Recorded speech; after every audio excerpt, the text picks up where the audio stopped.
a PDF of this presentation, so you can have the references and so on. You won't need to take notes, we think.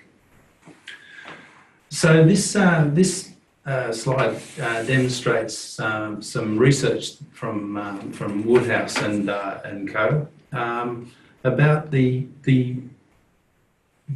disjuncture, if you like, between how services are provided and where we think parents are looking for support for perinatal depression, and the reality for many families. We can see here that the incidence or prevalence of depression anxiety is fairly consistent through early pregnancy and through to 18 months after the baby's birth. But the highest prevalence occurs 4 years after, which talks a lot to the importance of long-term support and what couples are requiring. But there are a range of services around Australia where mothers can turn to for support. And from these they can get online support, websites with information and linked resources. They can, for many of them, get phone counselling, phone support, and some of them offer direct services.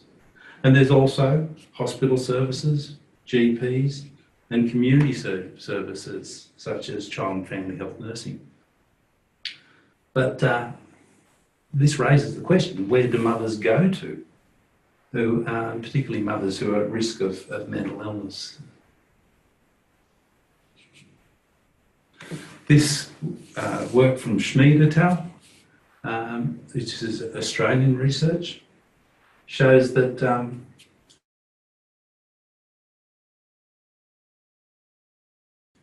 at multiple time points across their transition to parenthood from pre-birth to 12 months. And their findings indicate that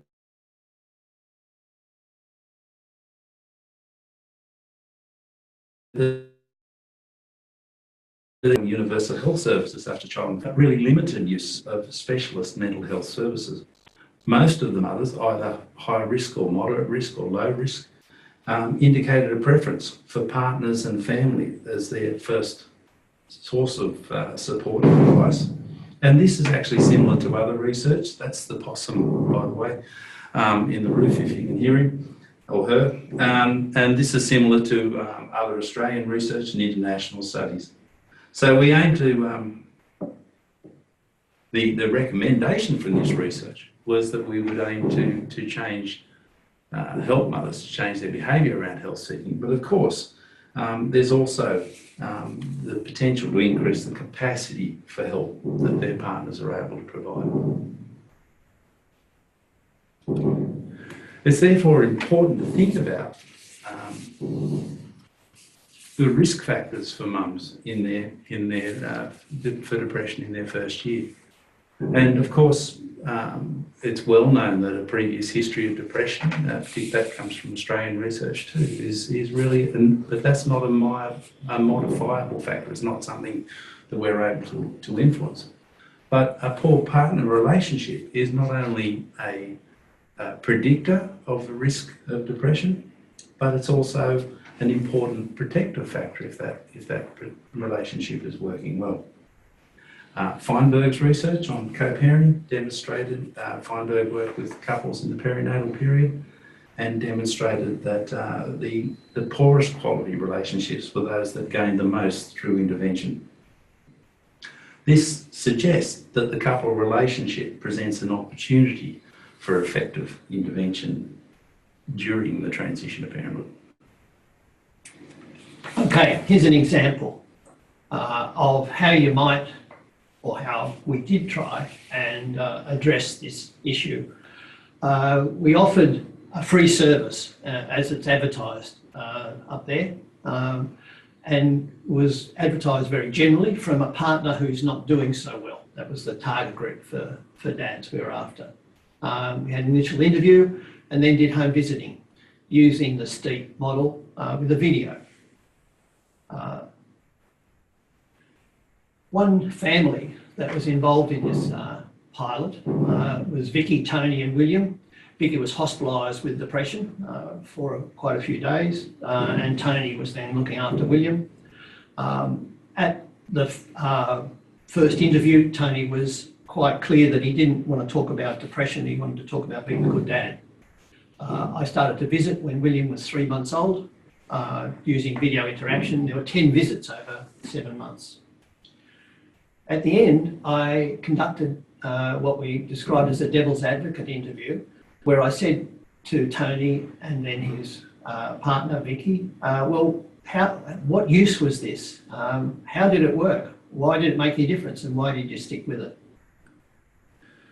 This is Tony's comments from Tony's first interview about how he wanted to be a good father. He didn't have any issues, he said. He just wanted to be a better father. And he read the little flyer and thought that it might help him have a good relationship with his child. And after, this is in the end of the program, and he said in the first interview, it seemed like that might be possible. He also talked about the effect of the program, that anybody can change a nappy and can pick up a baby if they're crying. But what he was looking out for was this idea of interaction. And he talked about how he picked up the signals so that we'd watch the video of him from the previous fortnight and ask him about what he thought was happening there. And as you know, if you've done this work, you can see a lot more in the video after the event than you can at the moment when you're actually involved in it. And the important point through these 10 visits was that he began to see William as a real person, and that there was a person there, trying to interact with them. His interactions with William became less intrusive over that time, and he became slower in his interactions and had more successful interactions with William instead of moving him on to a new activity every couple of seconds. Vicky joined us then after we'd done part of the interview, and this is what she said.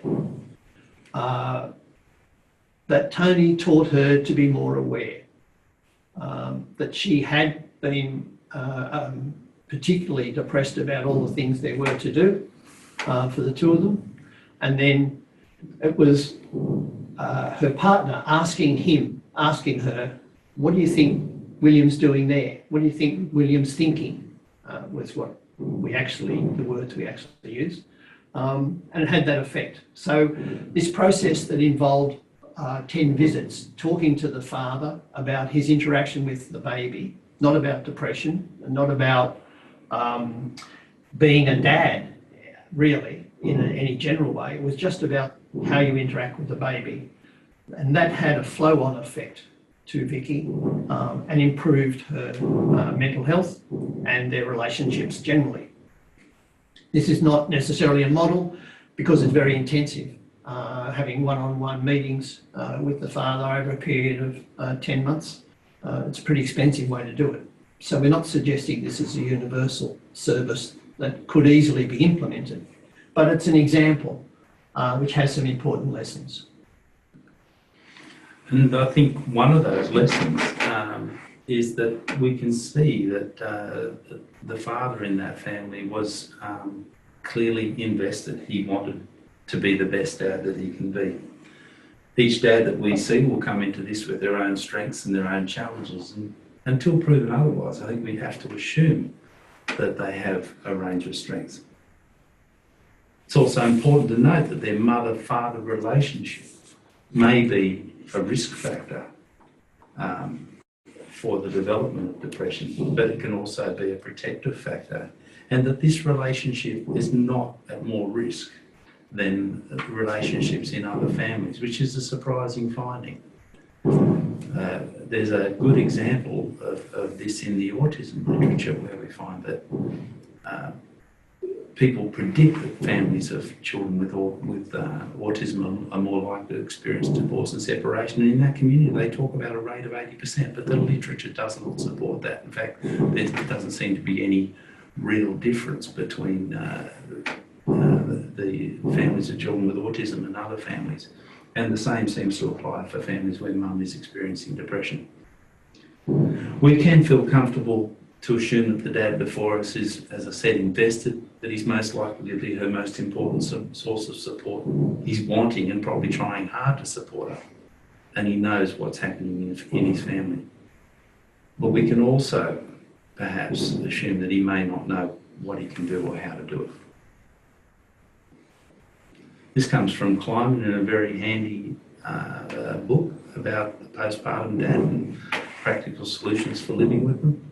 And what Kleiman recommends is you can also assume that he's scared and lacking in confidence. And that's probably in part because he's unable to get the guidance he needs from her.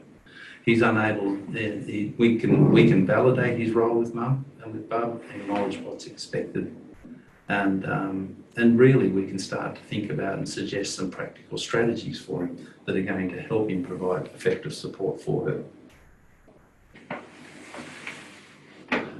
As part of our work in this area, we were given by PANDA, that's Perinatal Anxiety Depression Australia network, the national helpline. They arranged for us to have to analyse de-identified data from fathers or males who rang their service. That paper with the analysis is under review, so I can't go into great detail. But one of the things that stood out to us in looking at the reports of each of those conversations, when the men called PANDA, was how surprised they were by things such as anger in their partner, and how bereft they were of places to go. They found their way to PANDA, which is a plus, and certainly it seems that they got a lot of help from PANDA. But we know that there are many who don't find their way to PANDA, and the picture that we get from these dads' comments to the PANDA professionals was that they were really lost and couldn't understand what was going on. It was so contrary to what they'd experienced, particularly around this idea of anger. A second area we got information from about how you might support a dad to support the mum is that the SMS messages from that video that you watched at the beginning go out about 14 times a month, say 2 or 3 a week, and they're very short messages. They're only about 160 characters. So they're not whole paragraphs of text, they're just statements really. But over a period, dads get them from sometimes 20 weeks before the birth till the baby's 6 months of age.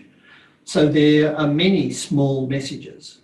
And what we've noticed in the evaluations of SMS for dads, and this is with fathers across Australia, is that these small messages influence the fathers. So, for example, talking to their baby is one thing that we see them reporting that they've done more after getting a text from us saying, tell me about anything, Dad. I just like the sound of your voice. The messages come from the baby, so to speak. They're written that way. The other way is that the other influence we can see is the number of messages that the dads show their partner. We were surprised about this at the beginning because we really thought we were just sending the messages to dads and talking to the dads, but they told us how often they showed them to their partner and how it started conversations. They also said that the messages just focused on them as fathers as opposed to parents, for example, which is the usual way of talking to dads. They said it was like a mate tapping them on the shoulder saying, are you okay? And we had them linked in a number of the messages. There were links to services, online services like the Raising Children Network, and there was a mood tracker every 3 weeks, and they were escalated to PANDA if they were very distressed and didn't have anyone to talk to. And in some cases, we found out that was very valuable.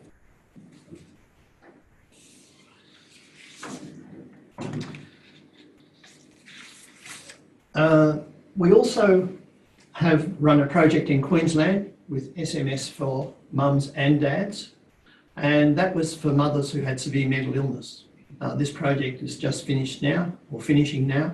And some of you from the Queensland mob who enrolled for this webinar might know Kate Rawlinson and the group up there. This is at the end of this period, we asked mothers who had severe mental illness who were getting messages and fathers who were getting the messages for some comments. And so you can see from the mums, the idea of their partner getting these messages was helpful, but also helpful for them to check in with him, which is something that they hadn't thought about much before. And the second message from the mum we were really delighted with, which she reported, and she talked to the nurse involved about this, that how amazing it was that her husband got a message, didn't show her what it was, and he went in to clean up the kitchen and the living room, and he'd never done that in his life. Unfortunately, we don't know what that message was. It certainly didn't say, go now and clean the living room, but we wish we could find that message because it's obviously be very valuable. For the partners, they found the messages helpful about reminding them to do something, and dads often say this, that it's not that this is a revolutionary idea, but the message prompts them. And I think this idea about the change in the relationship and the way to manage the baby were in key parts of that message service. So the point here too, in these small message service examples, is that if you're talking to a dad, you might not need to tell him things for half an hour or longer. The small contacts you have with fathers over the phone, in passing, while they're there with their partner or by themselves, waiting. Those conversations that you have, those messages that you might deliver to them, might have an overall effect that would be very important.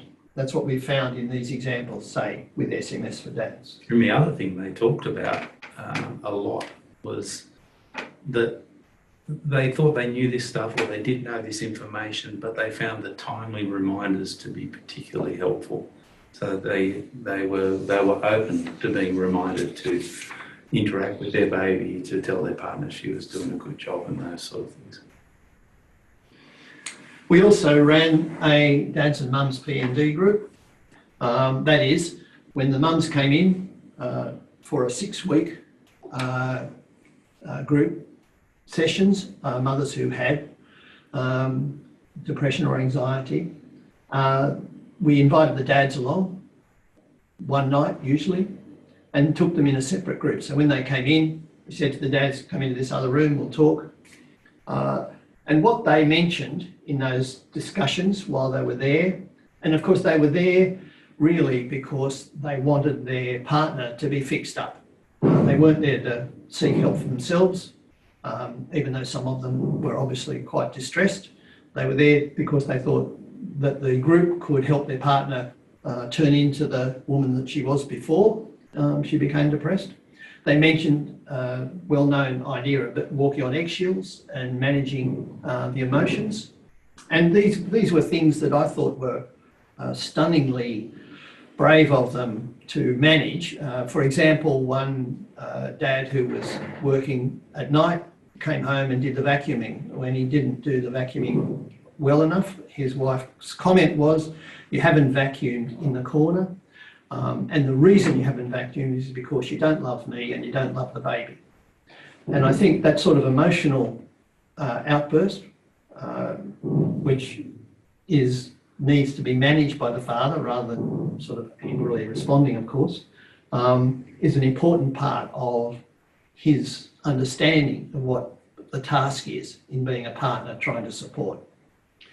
Most of the dads were quite well aware that it didn't work to just criticise back, but they also didn't have a good idea about what they could do, and they didn't have a framework. They did try and fix it, some of them, and found that didn't work, as you may well expect.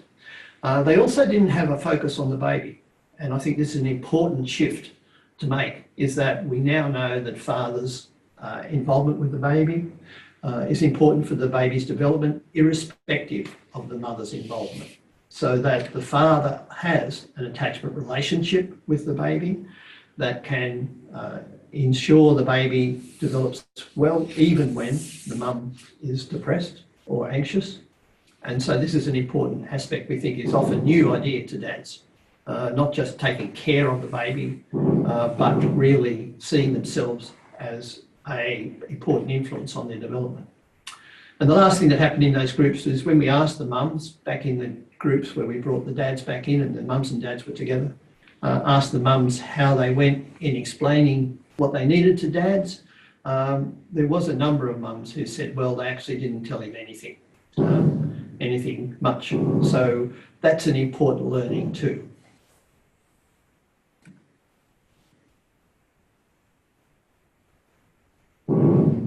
So the next slide is really talking about what might come to mind when we're thinking of support.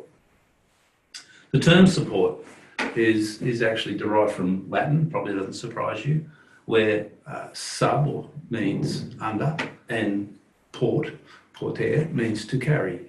And the French combined this to form a word that meant to carry, aid or prop up. When we think of the term support, we often think of the way it's used in engineering terms, as in to hold on to something or to hold something up or to hold something together. And of course, in human relationships, we can think of it as like a rock, I guess, and the strength that's required, or as a vocation. And so it's easy to imagine a relationship where someone's trying to support you with someone that you tie yourself onto or someone that's going to hold you up.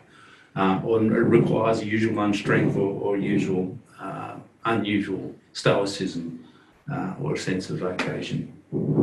But theorists, when theorists have talked about and explored human support, they've really found that it's much more of an interaction that requires a set of social skills.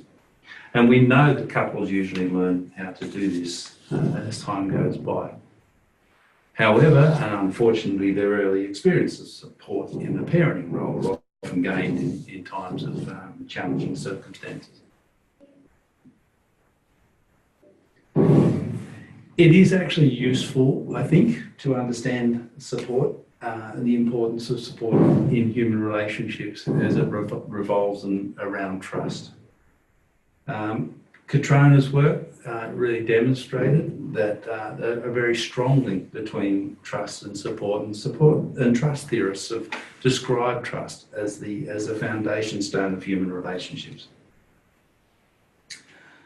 Acts of support really demonstrate that people are on a shared journey, but they also demonstrate that one person is prioritising the other person's needs above their own. And these are the things that generate trust in human relationships. We know that trust is a particularly important issue for new mums. Hall's work from South Australia demonstrated that many mums really struggle to trust anybody with their new baby, and this includes their parenting partner. We can therefore look at support as an opportunity, really, to build trust, an opportunity to generate trust in that relationship. Unfortunately, when it's not provided well, it tends to have the opposite effect, which can be disappointment and resentment, and therefore dissatisfaction in that relationship. Fortunately, support can be constructed, scaffolded, and readily communicated to dads as something that they can do, because support is in fact an interactive process. This may not be new to any of you, but it's a really nice way of thinking about support in human relationships. The first step is initiation. It's either communicating what you need or working out what the other person needs. So someone's got to initiate, and it's either the person who needs support or the person who's offering support. And you can then see in the action component that there are 4 basic types of support. The first 3 of these, companionship, functional support, getting help, they can be communicated to the other person. You can ask the person if they need those. Emotional support sits in a different field because this is something that you can't really say, do you want me to tell you you're doing a good job? However, the person who needs support can say, I need you to tell me I'm doing a good job. So using this sort of scaffold, this can help the dad understand what he can do by breaking it down into these simple parts, so it's not so overwhelming. He can either offer companionship, functional support, or getting help. And and it can help her because she can let him know what she needs. The final step in this one, and one that is often not given sufficient acknowledgement, is the feedback step. Studies in human motivation show the importance of feedback. Most of this in Bandura's work. When acknowledged, best to be positive, I suppose, we believe that we're able to provide effective support in the future. So the act of acknowledging support and giving feedback can result in a person believing that they're capable of doing it, and the next time an opportunity arises, they're more likely to try harder for longer to do so. Acknowledgement is best when it comes from significant others. So in this case, your acknowledgement is best when it comes from your partner.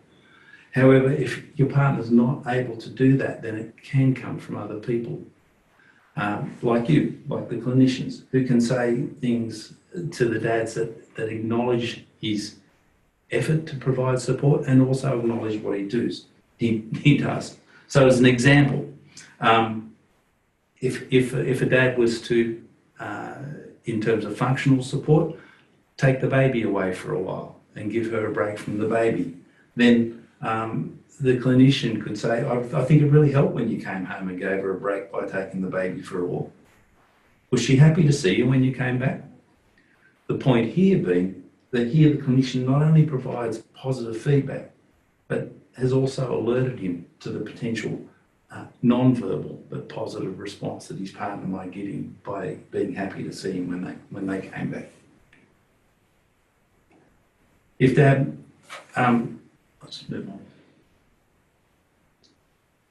So here's a clearer example of how this might work out.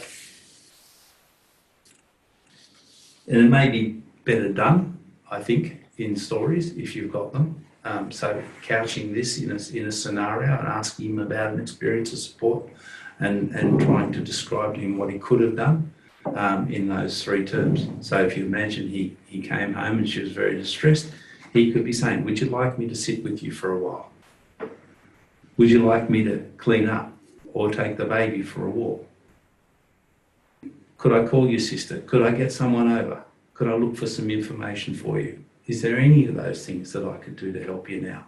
And if she can't articulate that to him, he can say, I think I'm going to do this to help you. And of course, on the other side, this emotional support, which we need to prepare dads, as Richard said, to accept she may not believe him. She may not respond well to it, but tell her anyway. And these are things like, I love you, you're important to me, it will get better. And of course our baby will be fine. And I think importantly this, you can feel terrible, but still be a good mum. And many of us, I think, will be familiar with these simple steps in the support process. It's a simple scaffold that we can give to dads to help him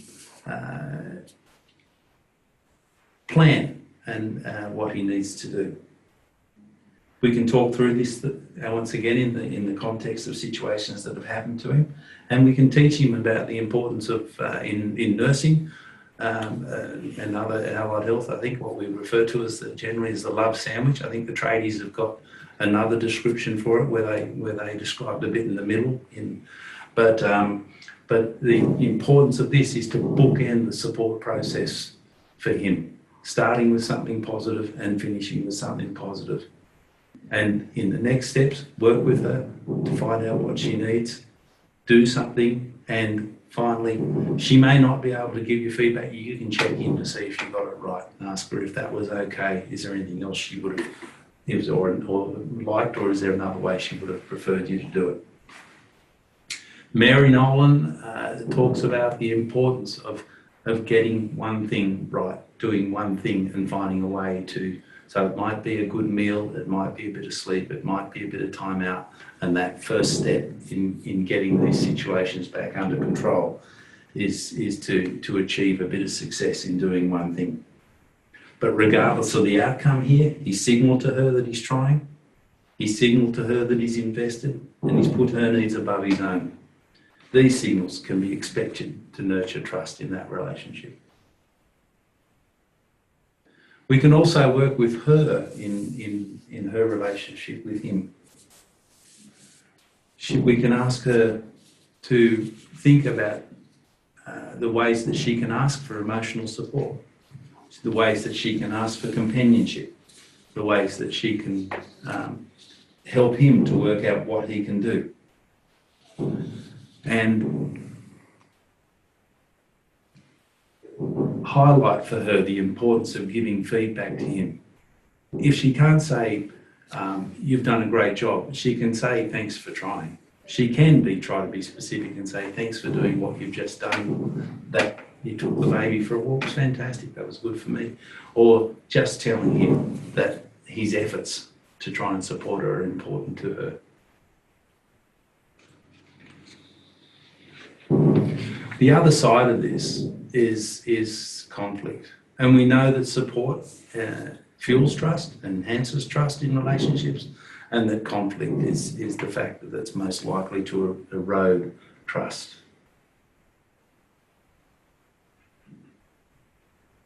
And we can work with dads to help them learn how to reduce conflict in their relationships. We know that, of course, this is a massive time of change, and we can talk to them about the fact that disagreement is probably inevitable, but conflict is avoidable.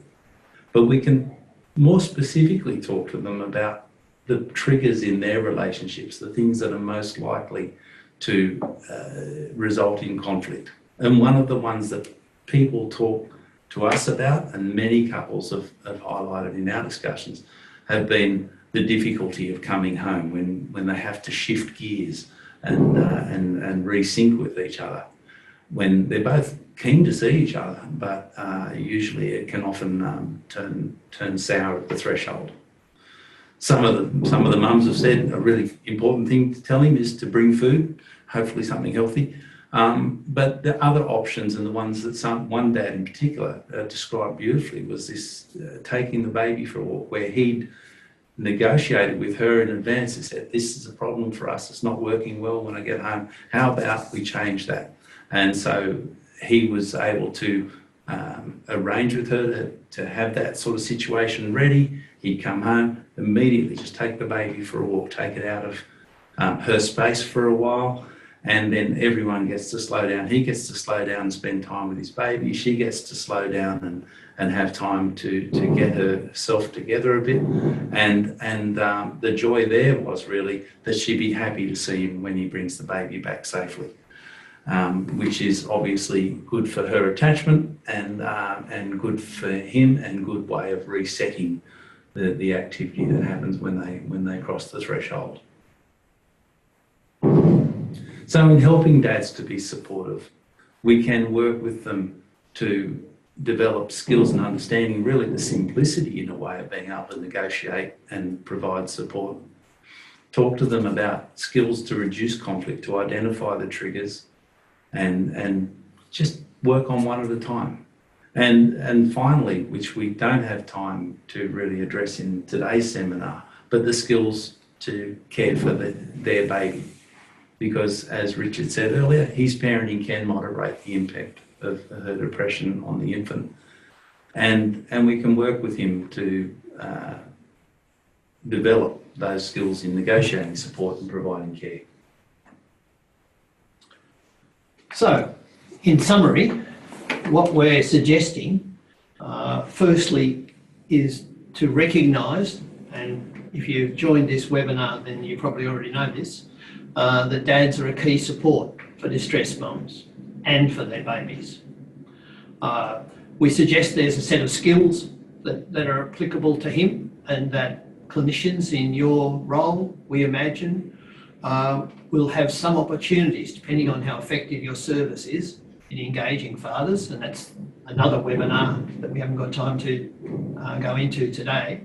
But assuming you are, then we'd suggest that the opportunities are there for you to support him to develop these skills and to value his role himself. He might well not have a good idea about what he could do, and that won't feel very good to him. We know that. There's also the issue about supporting her, the mum, to be complementary, if you like, in his support of her. And our own experience is that mothers are often not keen to tell him a lot of what's happening for them, or don't feel that's going to work. And so this is an area to encourage as a clinician, I suppose. We are going to ask you for questions in a minute, but I remind you that we will be sending you the PDF of this PowerPoint slide, but I want to just alert you to a couple of resources before we go to questions. This is the Fatherhood Research Bulletin that comes out every couple of months. It's free, it's sent as an email, and the agreement is that if you subscribe to this, we only send you the bulletin. So we don't send you all those wonderful other free offers and updates and things like that. You just get the bulletin. It has summaries of current research. It has examples of programs and some commentary in it, things that are available on the web and so on. So if you want to subscribe, just email family@Newcastle and we'll add you to the list. We will include in the next bulletin some reading material, summaries of research that are relevant to this webinar in the next bulletin, which will come out at the end of April. There's also the idea of fatherhood researchers and clinicians talking to each other, and we're now in our third Australian Fatherhood Research Symposium. That's in Melbourne, and the registration's closed pretty soon, so if you want to go, I suppose, especially if you're living in that area, and we know there are some people from Victoria taking part in the webinar, then that's a good thing to go to. It's a relatively cheap conference and you get a lot out of it, we know. The last bit of sort of requesting is this graphic, which comes from Karen Kleiman's webpage. I've added the empty bubble beside the dad. On her page, there's his words, can we snuggle? There's her words, or word, yeah. And then there's the thinking that Karen is suggesting is going on in her, in this setting. What I am keen for clinicians to suggest is what thinking would be going on in his mind, not simply how soon can we get into bed and have intercourse. So I'm curious if you have thoughts, you could email them to me, I'll be very appreciative. That does raise the point, Richard, which we didn't mention around companionship and providing trust and talking to the dads about the fact that it's probably important to mention it doesn't have to be sexual. Touch is really important part of human relationships, and for these guys, they're saying to them, just giving her that touch and getting her used to the fact that it's not carrying any other agenda is probably very important for her. Okay. So if you wish to ask any questions, you can raise a hand and we'll identify you. At the moment, all participants are on mute. If there aren't any questions, then we'll wait a moment for that. There aren't any, and no one has their hand raised at the moment. So if you, probably easier to say if you do have a question, because no one has their hand raised, you could unmute and just ask that question now.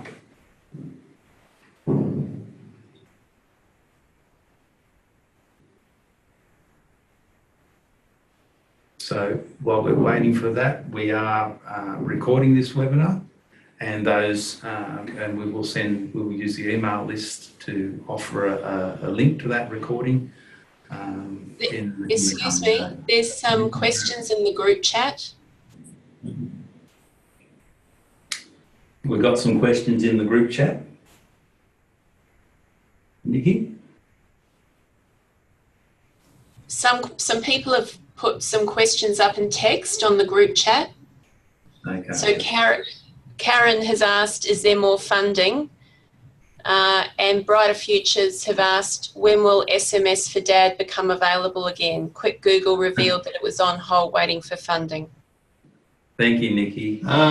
We are waiting. Well, that's true. Google is correct, unusually, that we are waiting for funding. We're expecting it to be available soon, but at this stage we cannot enrol dads.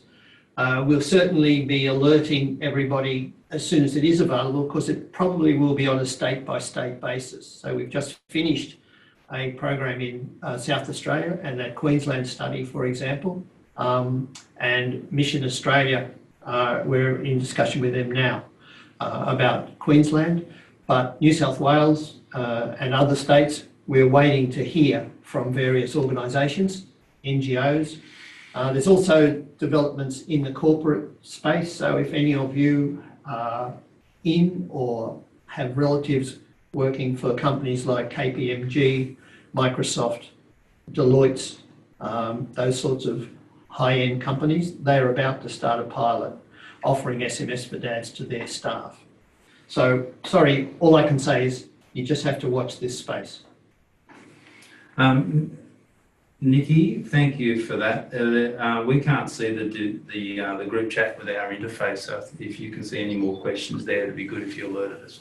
Yeah, next question from Al Hardiman is, when is the Engaging Fathers webinar available? Probably in a week when we get it uploaded to the university website.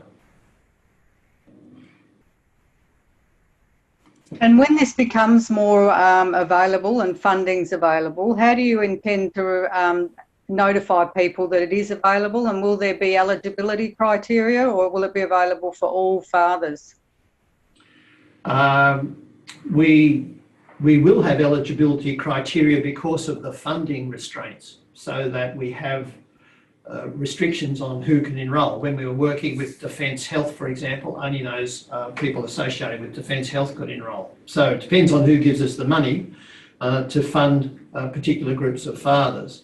But if our intention is to keep this list of those who are in this webinar and to email you information, not in a abusive way of lots of information, but if we do have SMS for Dads available, we have a large list now of clinicians who are interested, and we'll be letting you all know because we're keen on dads getting this service.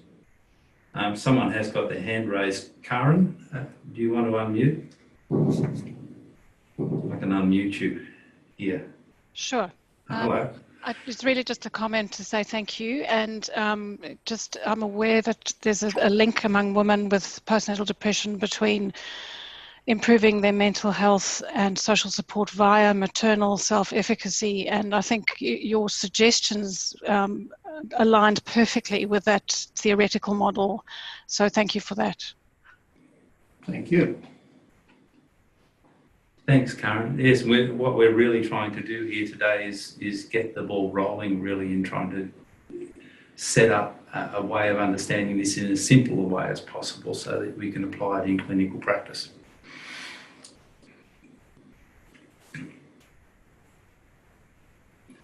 Okay. Nikki, are there any more? Just one more, a comment from someone who's I'm unable to identify, but it says, I have mums who are just unable to express what they want from their partners. They are just too confused about how they feel and why. Any ideas? Yes, I think the idea there that we're trying to present today is that you can actually work with those partners to help them to understand what they can do in their interactions with the mum. You'd hope that she would pick up from them some of the scaffolding, some of the simplicity of trying to negotiate what to do. She may not be able to do that, and it may be unreasonable to expect her to actually, because we didn't mention, many of the mums may not be comfortable with asking for support. They may not be comfortable with accepting support. So this process where we can enhance his capacity to negotiate and offer and deliver support will hopefully build her efficacy, as Karen said, in negotiating that as well. And there's also the parallel with what we are teaching parents in noticing signals from their baby. If you think about parents with newborns, what they're doing is trying to figure out what that newborn wants or needs, not by asking them for a verbal response, but by looking and noticing their responses. And really you can help dads be more finely tuned to behavioural and facial messages by talking them through as they talk about, well, this is what I did and what did you notice? Just like you do when you're trying to improve parents' attention and reading of their own babies. So I think this process is something you probably have a lot of skill at already, but what we're suggesting is you apply that to dads in situations like that one you're describing. Okay, so I think our time is certainly getting very close. If there aren't any more questions, Nikki, there's no one's got their hand raised. Are there any more on the group chat? No more questions. So we should finish by thanking Nikki for her support today. Yes. It's much appreciated, and thank everyone for joining. We will send out our email addresses with the PDF of the presentation and the invitation to the recording. So Thank you all very much for taking part in this webinar.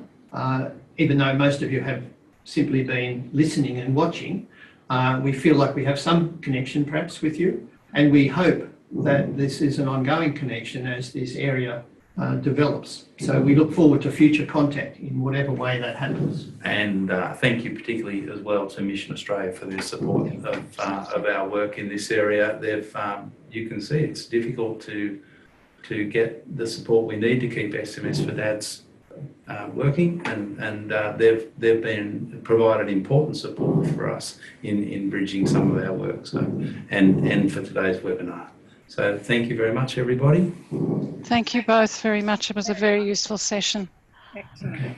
Thanks, Karen. Bye now. Thank Fabulous. Bye. Bye. Bye.